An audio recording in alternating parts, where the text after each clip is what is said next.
Frères et sœurs bien-aimés, aujourd'hui nous avons la grâce de tourner nos regards vers une figure qui a marqué notre Église et notre communauté par son zèle et sa fidélité.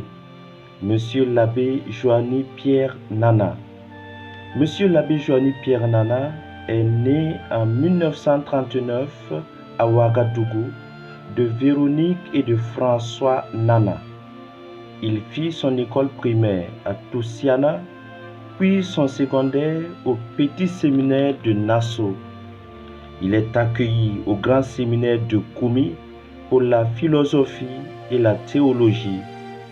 Ordonné prêtre à 25 ans en 1964, en même temps que 3 autres de l'archidiocèse de Ouagadougou, à savoir l'abbé Pascal Ouedraogo, l'abbé Guy Compaoré, paix à son âme, l'abbé Augustin Ouedraogo, paix à son âme. Monsieur l'abbé Joanny Nana exerça son ministère sacerdotal à Kolornaba, à Donsin et à Dapoya.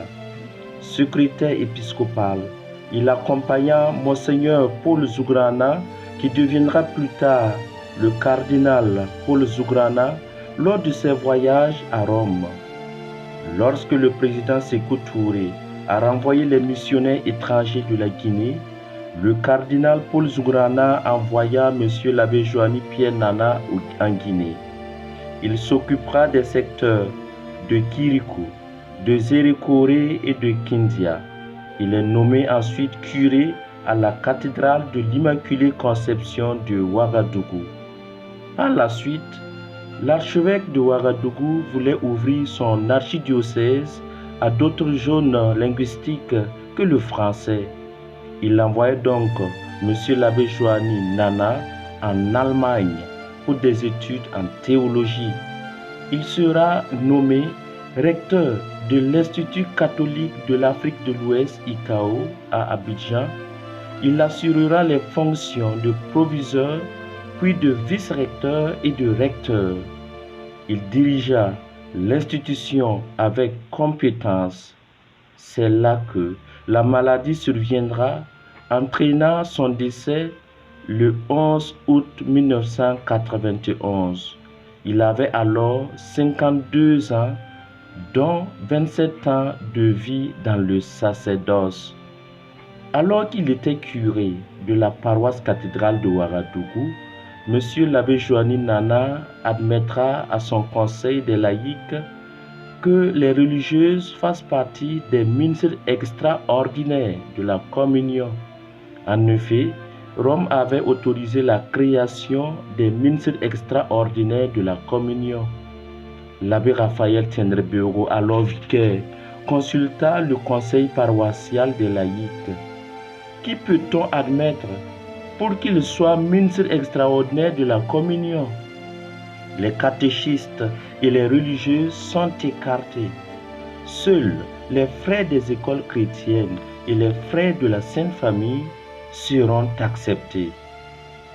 Mais au mois d'août, tous les frères sont absents de la célébration dominicale pour des raisons de retraite spirituelle. L'abbé Joanny, qui se retrouve seul avec un grand nombre de fidèles, prend les ciboires et appelle les religieuses en renfort. Désormais, vous comprenez qu'il est admis dans la cathédrale de Ouagadougou que des femmes consacrées soient des ministres extraordinaires de la communion. Une leçon de bienveillance pastorale pour la jeune génération. On raconte également qu'un matin, Monsieur l'abbé Joanny Pierre Nana, alors curé, venait de célébrer la messe du matin et il se hâtait pour rejoindre le presbytère. Un fidèle le presse de l'écouter.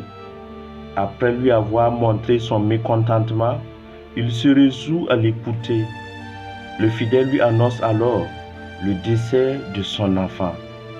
Confus, Monsieur l'abbé prend le temps de lui présenter ses condoléances chrétiennes et il partagea cette mésaventure avec ses confrères pour les inviter à la bienveillance. Que Par la miséricorde de Dieu, Monsieur l'abbé Joanny repose en paix et prie pour nous.